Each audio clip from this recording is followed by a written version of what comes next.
Good evening, everyone, and welcome to Shadow Files. Tonight, we're opening a peculiar case from the quiet, tree-lined streets of Willow Creek, a town where the biggest mystery used to be who left their garden hose running. But in the spring of 1978, a more profound, more unsettling enigma settled over one of its oldest families, leaving behind a chill that some say lingers to this very day. Our story begins with Elara Vance, a woman in her early 60s whose life was as meticulously organized as her antique porcelain doll collection. A widow with adult children who had long since moved away, Elara lived alone in the grand Victorian house her great-grandparents had built. The house itself was a silent testament to generations of Vance history, filled with heirlooms, portraits, and the hushed whispers of forgotten eras. Elara was a creature of habit. Every Tuesday afternoon, without fail, she would ascend to the attic, a sprawling, dusty expanse under the eaves, to sort through old documents, polish neglected silver, or simply sit among the relics of her past, lost in thought. It was a ritual, a communion with her ancestors, and a quiet comfort. On one particular Tuesday in April, Elara climbed the creaking stairs, a basket of polishing cloths and a thermos of herbal tea in hand. The attic air was always heavy, thick with the scent of aged wood, mothballs, and time itself. Sunlight, fractured through a grimy dormer window, cast dancing motes of dust in its golden beams. Her destination was a sturdy, cedar-lined chest that had belonged to her great-grandmother, Eleanor Vance. Inside, among yellowed lace and brittle photographs, lay the pride of the Vance lineage, the Willow Creek Whisper. The Whisper wasn't a jewel or a painting, it was a silver locket, intricately engraved with swirling patterns and a single, unblinking eye motif. Legend had it that the locket had been passed down through the Vance women for over 2 centuries, always to the eldest daughter, always ensuring guidance and protection. It wasn't its monetary value that made it priceless. It was the weight of generations, the unbroken chain of hands that had held it close. Elara had inherited it from her mother, as her mother had from hers, and she intended to pass it to her own daughter, Sarah, who would visit for the summer. But as Elara approached the chest, a prickle of unease ran down her spine. The heavy oak lid, which she always latched securely, was slightly ajar. Her heart gave a little flutter, a nervous bird trapped in her ribs. She was meticulous, almost obsessively so, about securing the chest. Had she forgotten? It seemed impossible. With a trembling hand, she lifted the lid fully. Her breath caught in her throat. The locket was gone, not misplaced, not buried under other trinkets.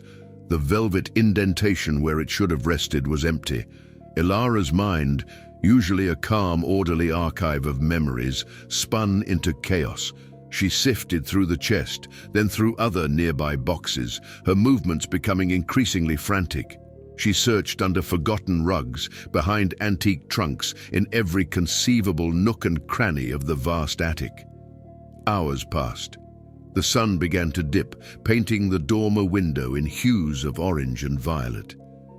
The Willow Creek Whisper was nowhere to be found. Panic, cold and insistent, began to set in. Who could have taken it?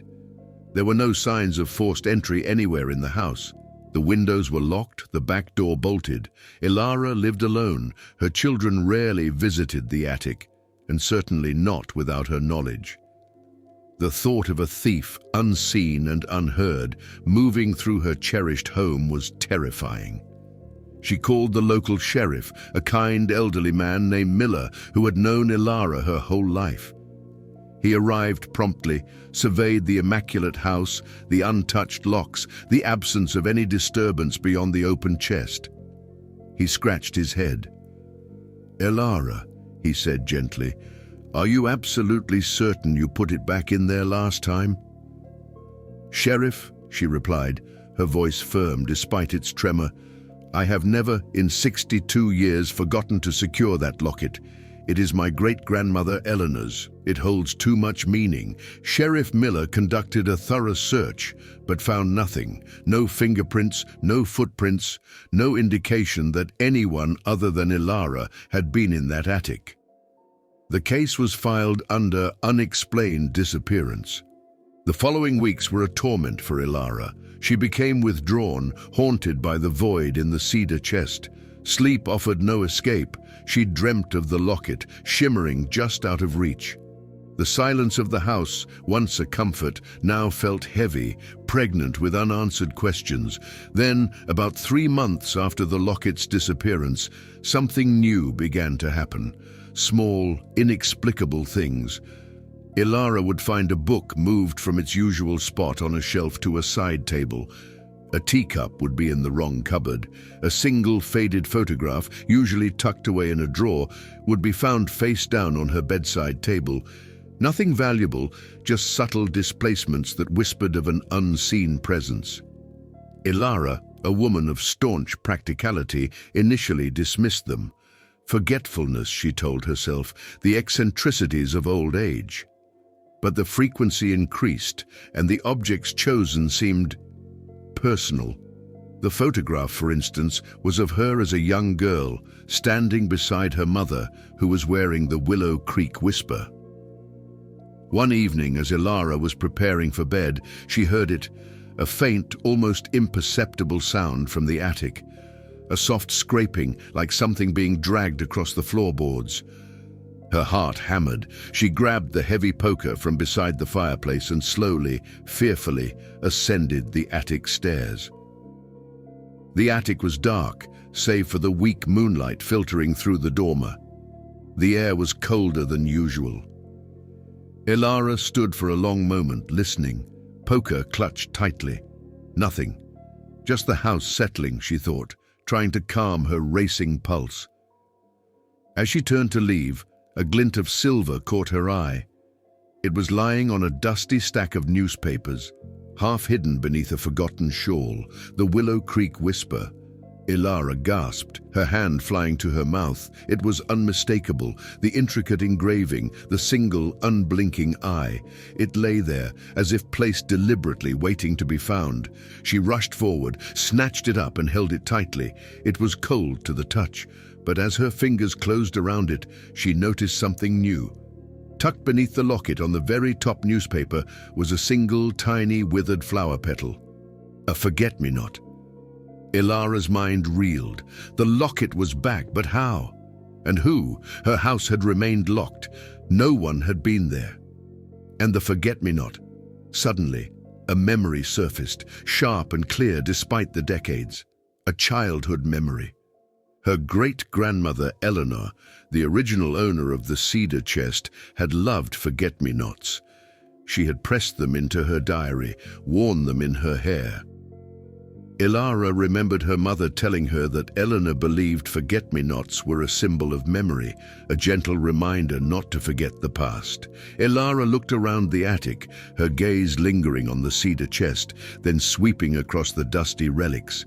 It was as if a silent message had been delivered, not a thief, but something else, something that wished to communicate. She went to the old trunk where her great-grandmother's personal effects were kept. Among them, she found Eleanor's old diary. Its pages were brittle, the ink faded, but Elara began to read. Eleanor's elegant script spoke of a lonely life, of a beloved locket, and of a secret yearning. Eleanor, it turned out, had had a sister, Clara, who had left Willow Creek under a cloud of scandal in her youth, never to return. Eleanor, bound by family duty, had stayed. But she had always regretted losing touch with her sister, always carried a quiet sorrow, a feeling of having forgotten someone important.